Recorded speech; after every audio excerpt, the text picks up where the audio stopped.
Web series story expert presence the reader. दोस्तों, हमारी life में प्यार तो कई बार होता है और उनमें से कई प्यार ऐसे भी होते हैं जिन्हें वक्त के साथ हम भुला जाते हैं। पर पहला प्यार जो टीनेज में होता है वो अक्सर हमारी यादों की सिरहानी में छिपा रहता है और समय समय पर अपनी मौजूदगी का एहसास करा जाता है। अगर आपकी भी कोई ऐसी याद है तो आप उसे हमसे शेयर कर सकते हैं। इन सभी के साथ साथ ये फिल्म वर्ल्ड वॉर 2 के समय के जर्मनी के हालात को भी बयां करती है। साथ ही ये कहानी एक ऐसी लेडी की भी है जिसने अपने अनपढ़ होने की बात समाज से छिपाने के लिए कितना कठोर निर्णय लिया। इस फिल्म का IMDb रेटिंग की बात करें तो वो है 7.6, जो कि अपने आप में बताती है कि ये फिल्म कितनी लाजवाब है। केट विंसलेट ने अपनी बेहतरीन अदाकारी के लिए कई अवार्ड्स अपने नाम किए थे इस फिल्म में। एक कहानी माइकल की है। माइकल अभी 15 साल का है, स्कूल में पढ़ता है। एक दिन जब वो गली से गुजर रहा था कि तभी उसकी तबीयत खराब हो गई और उसे उल्टियाँ होनी शुरू हो गई। यहीं से एक लेडी गुजर रही थी। उसने उसे देखा, उसके कपड़ों को साफ़ किया और घर लौटने में उसकी मदद की। बाद में उसके घर पर जब डॉक्टर्स ने उसका ट्रीटमेंट किया तो पाया कि उसे स्कारलेट फीवर है। एक बैक्टीरियल फीवर होता है जिसमें पेशेंट को ठीक होने में काफ़ी टाइम लगता है। इस केस में डॉक्टर ने उसे 3 महीने के रेस्ट की सलाह दी है। 3 महीने के बाद जब माइकल ठीक हो गया तब वो उस औरत से मिलना चाहता था जिसने उसकी इतनी मदद की और वो फूल लिए पहुंचा उस लेडी के घर। इस लेडी का नाम है हैना। हैना ट्रामवे पर चलने वाली रेल में गार्ड है, पर उसके पास से जुड़े कुछ ऐसे रहस्य सामने आने वाले हैं जो न सिर्फ हैना की बल्कि माइकल के लिए भी चोट देने का काम करेंगे। धीरे धीरे अब माइकल का हैना के घर आना जाना लगा रहता है। हैना ने अपनी उम्र की परवाह किए बिना माइकल से रिश्ता जोड़ लिया और माइकल के लिए इस उम्र में कुछ भी फैसला लेना आसान नहीं था। वो भी हैना के आकर्षण में बहक गया। इनका रिश्ता अब धीरे धीरे परवान चढ़ने लगा है। अब तो स्कूल से आते ही घर जाने के बजाय माइकल हैना के पास आ जाता है। कुछ दिन पहले हैना ने उससे पूछा, तुम स्कूल में क्या पढ़ते हो? उसने अपनी किताब पढ़कर उसे सुनाई। अब ये रोज़ का रूटीन बन गया है। पहले माइकल उसे अपनी किताबें पढ़कर सुनाता है। हैना उन्हें पूरे ध्यान से सुनती है और उसके बाद दोनों आपस में प्यार करते हैं। कई बार माइकल ने हैना से अपनी किताब पढ़ने को कहा, पर वो हमेशा बहाने मार देती है और माइकल से ही किताब पढ़वा लेती है। दोनों के बीच कई बार लड़ाइयाँ भी होती हैं, पर बाद में माइकल खुद ही सॉरी बोलकर इस रिश्ते को आगे ले जा रहा है। एक दिन वो ट्रेन जिसमें कि हैना काम करती है, माइकल भी चढ़ा। वो चाहता था कि हैना उससे आकर बात करे, उसे कुछ रिस्पॉन्स दे, पर यहाँ पर उसने उसे इग्नोर कर दिया। घर आकर माइकल उस पर बहुत गुस्सा हुआ और कहा, तुमने मुझे बिल्कुल ही इग्नोर कर दिया। हैना ने कहा, मैं समाज के सामने तुम्हें इस तरह कबूल नहीं कर सकती, मेरी भी अपनी मजबूरियाँ हैं। माइकल हालांकि इसके बाद भी उस पर गुस्सा रहा, पर वो खुद ही मान जाया करता है और बाद में खुद ही सॉरी बोल देता है। एक दिन उसने हैना से साइकिल ट्रिप पे जाने को कहा और हैना उसकी इस बात को मान गई। इसी बीच माइकल की क्लासमेट सोफिया ने उसमें इंटरेस्ट लेना शुरू कर दिया है, पर वो सोफिया से बात तो कर लेता है, लेकिन हैना के आगे उसे और कोई दिखती ही नहीं। एक दिन हैना को अपनी जॉब में प्रमोशन मिल गई और इसकी वजह से अब उसे ये शहर छोड़ना पड़ेगा। इस समय वो काफ़ी इमोशनल है, पर अचानक ही उसने ये शहर छोड़ दिया बिना किसी को बताए। यहाँ तक कि उसने माइकल को भी कुछ नहीं बताया। माइकल अब बहुत दुखी था।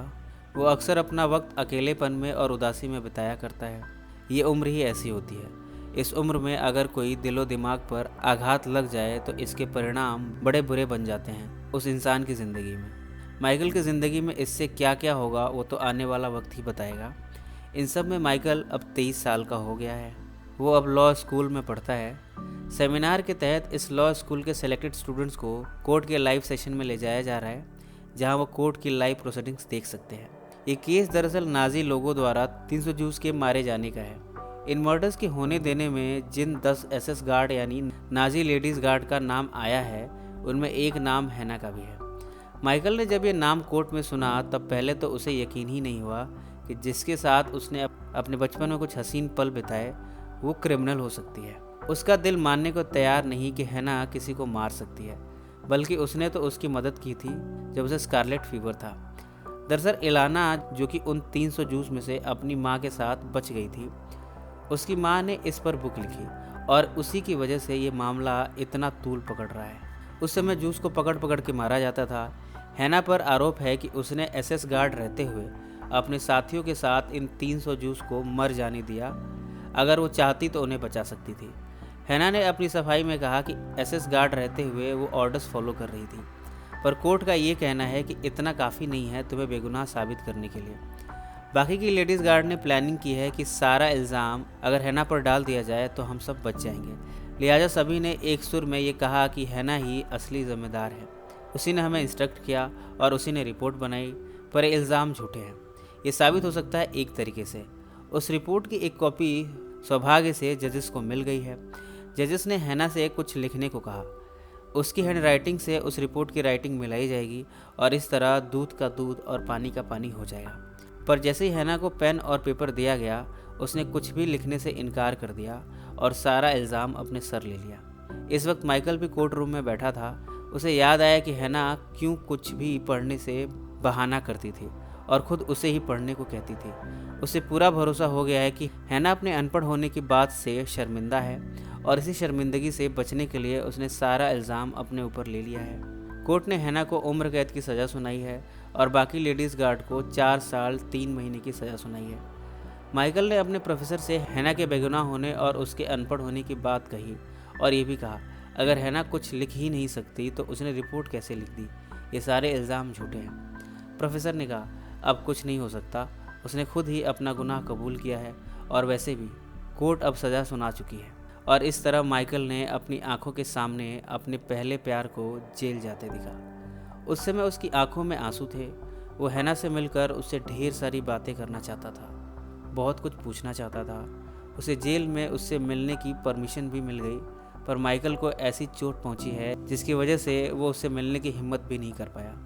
इस बात को 20 साल बीत चुके हैं। माइकल की एक बेटी है जूलिया, जिसे वो सारी कहानी सुना रहा है। वो अपनी बेटी के साथ ही रहता है क्योंकि उसकी पत्नी से रिश्ता ज़्यादा दिन चल नहीं पाया और दोनों का डिवोर्स हो गया। पर पिछले कई सालों से माइकल अक्सर हैना को याद कर लिया करता है, और क्यों ना करे। उसने प्यार करना और उसे पाना हैना से ही सीखा। धोखा खाना, किसी का बिन बताए यूँ छोड़कर चले जाना, ऐसी चोटें उसे हैना से ही मिली हैं। जब वो अपनी माँ के घर गया तब उसे वो बुक्स मिली जो अपने टीनेज में हैना को पढ़ पढ़ के सुनाया करता था। भावुक माइकल ने इन किताबों को पढ़ते हुए रिकॉर्डिंग्स बनाई और उन्हें इन सालों में हैना को जेल में भेजता रहा। हैना भी जेल की लाइब्रेरी से रिकॉर्डिंग्स को लेकर सुनती रही। इससे एक चीज़ अच्छी हुई और वो ये कि हैना अब पढ़ना लिखना सीख गई है। माइकल रिकॉर्डिंग के साथ साथ किताबें भी भेजता था। हैना रिकॉर्डिंग से बुक में लिखे लेटर्स को मिलाती है और इस तरह एक एक करके उसने शब्दों को पहचाना, फिर अक्षरों को पहचाना और लिखना भी सीख लिया है। वो अक्सर माइकल को टूटी फूटी राइटिंग में लेटर लिखती है और उसे जवाब पाने की उम्मीद रखती है, पर कभी उसे माइकल का जवाब नहीं मिला। माइकल हैना से मिले उस जख्म से आज तक उबर नहीं पाया, इसलिए वो रिकॉर्डिंग्स तो भेज देता है ताकि इससे हैना का कुछ तो भला हो जाए, पर उसके ख़तों का जवाब देकर अपने छुपे हुए उन जज्बातों को बाहर नहीं आने देना चाहता। पर वो कब तक ऐसा कर पाएगा। इन सब में हैना को 20 साल हो चुके हैं जेल में। वो अब बूढ़ी हो चली है। उसके अच्छे बिहेवियर पर उसे जेल से जल्दी रिलीज़ किया जा रहा है। 20 साल में बाहर की दुनिया बहुत बदल चुकी है। जेल के स्टाफ ने ऐसे में माइकल से कांटेक्ट किया। कांटेक्ट के नाम पर हैना ने सिर्फ माइकल का ही नाम मेंशन किया था। स्टाफ ने जब माइकल से कहा हम हैना को उसके अच्छे बिहेवियर की वजह से जल्दी छोड़ रहे हैं, बाहर की दुनिया उसके लिए बिल्कुल नई है, ऐसे में उसे आपकी मदद की ज़रूरत पड़ेगी। उसने कहा जॉब की अरेंजमेंट अगर आप कर पाएँ तो उसे बाकी की उम्र काटने में आसानी होगी। फ़िलहाल तो माइकल ने ये कहकर कि मैं देखता हूँ फ़ोन रख दिया। वो इस समय दुविधा में है। आफ्टर ऑल हैना की वजह से उसे इतनी छोटी उम्र में ज़ख्म मिला। किसी का बिना कुछ बताए अचानक से यूँ चले जाना ऐसी तकलीफ़ देता है जिसे हम ताउम्र भुला नहीं पाते, खास करके जब ऐसी चोट ज़िंदगी के शुरुआती सालों में लग जाए। फिर भी माइकल से रहा नहीं गया। वो पहुंचा है हैना से मिलने जेल में। 1 हफ्ते बाद उसकी रिहाई होनी है। हैना के सामने बैठकर उसे समझ नहीं आ रहा कि वो उससे कैसे बात करे, उस पर गुस्सा हो या सब कुछ भुलाकर एक जेंटलमैन की तरह पेश आए। वो उससे शिकायतें भी नहीं कर सकता। हैना की हालत ही कुछ ऐसी है। वो अब बहुत बूढ़ी हो गई है। उसने भी अपनी ज़िंदगी की कितनी ऋतुएं जेल में ही बिता दी। ऐसे में वो उसे क्या कहे। हैना ने एक नज़र भर कर उसे देखा, उसका हाथ छूने की कोशिश की, पर माइकल ने अपना हाथ खींच लिया। उसने कहा मैंने तुम्हारे लिए रहने का इंतज़ाम कर दिया है और एक जॉब की भी बात कर ली है, और किसी चीज़ की ज़रूरत हो तो मुझे कह देना। हैना ने इसके लिए शुक्रिया कहा और पूछा तुमने शादी की? माइकल ने कहा हाँ, मेरी एक बेटी भी है, पर हमारा डिवोर्स हो गया। उसने पूछा तुमने उस दिन कोर्ट में सच क्यों नहीं कहा? हैना ने जवाब दिया इसका क्या फ़ायदा, जो मर चुके हैं वो तो अब ज़िंदा नहीं हो सकते। इसके बाद हैना माइकल की नज़रों में अपने लिए कुछ ऐसे भाव देखना चाहती थी जिससे वो माइकल को अपना समझ सके, पर माइकल ने उसे बेरुखी ही दिखाई और चला गया। ठीक 1 हफ्ते बाद माइकल पहुंचा है उसे लेने, पर जब वो यहाँ पहुंचा है तभी आज सुबह ही हैना ने अपनी जीवन लीला समाप्त कर ली है। मरने से पहले उसने एक खत छोड़ा है माइकल के नाम। ये खत कम और अंतिम इच्छा ज़्यादा है। इसमें लिखा है, मैंने तुम्हारी वजह से पढ़ना लिखना सीखा और इस तरह मैंने इलाना की माँ की लिखी वो किताब भी पढ़ी जिसमें उन्होंने जूस के साथ हुए सितम की दास्तान बयां की है। मैं ज़्यादा कुछ तो नहीं कर सकती, पर कुछ पैसे छोड़े जा रही हूँ। अगर हो सके तो इन पैसों को इलाना को दे देना। इस समय माइकल बहुत रोया। सालों से जो चोट दिल के अंदर घर कर बैठी थी वो आंसुओं के रूप में अब बाहर आ गई। उसे महसूस हो रहा है कि आखिरी बार जब वो मिला था तब शायद उसे उतनी बेरुखी नहीं दिखानी चाहिए थी, पर अब वो कर भी क्या सकता है ना। एक बार फिर बिना उसे कुछ बताए छोड़कर चली गई है और इस बार तो उसने दुनिया को ही अलविदा कह दिया। हाँ, उसने इस बार एक ख़त ज़रूर लिखा है और इसमें उसने उसे हेलो कहा है। शायद इस हेलो में बहुत सी ऐसी बातें छिपी हैं जो माइकल महसूस कर पा रहा है। ऐसे में माइकल ने उसकी आखिरी ख्वाहिश पूरी करने की ठानी है। वो पहुंचा है इलाना के घर, उसे सब कुछ बताया और वो पैसे जो हैना उसके लिए छोड़ गई है वो दिए हैं, पर इलाना ने ये पैसे लेने से इनकार कर दिया। वो हैना से सिंपैथी रख रही है और ये मानती है कि जो कुछ भी हुआ उसमें अकेली हैना जिम्मेदार नहीं थी, इसलिए उसने उस टिन को रख लिया है याद के तौर पर। दरअसल बचपन में इलाना के पास भी ऐसा ही टिन था। माइकल ने कहा, अगर आप ये पैसे नहीं लेंगी तो मैं इन्हें किसी जूस वेलफेयर ऑर्गेनाइजेशन को दे देता हूँ। इसे जूस को काफ़ी भला हो जाएगा और हैना की अंतिम इच्छा भी पूरी हो जाएगी। इलाना ने इस पर अपनी सहमति दे दी।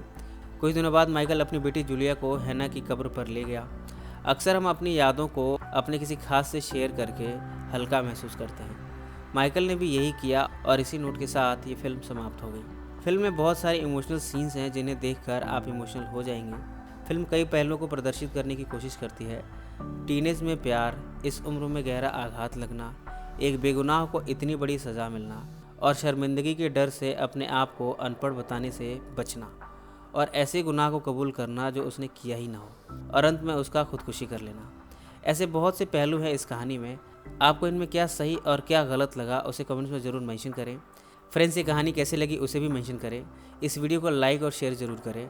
और किसी फिल्म की कहानी या वेब सीरीज़ की कहानी आप सुनना चाहें तो उसे भी मेंशन करें, हम उसे ही पब्लिश करेंगे। अगर आपने हमारे चैनल को अभी तक सब्सक्राइब नहीं किया तो सब्सक्राइब कर लीजिए और बेल आइकन दबा दीजिए। तो फ्रेंड्स, फिर मिलेंगे ज़िंदगी के किसी नए मोड़ पे।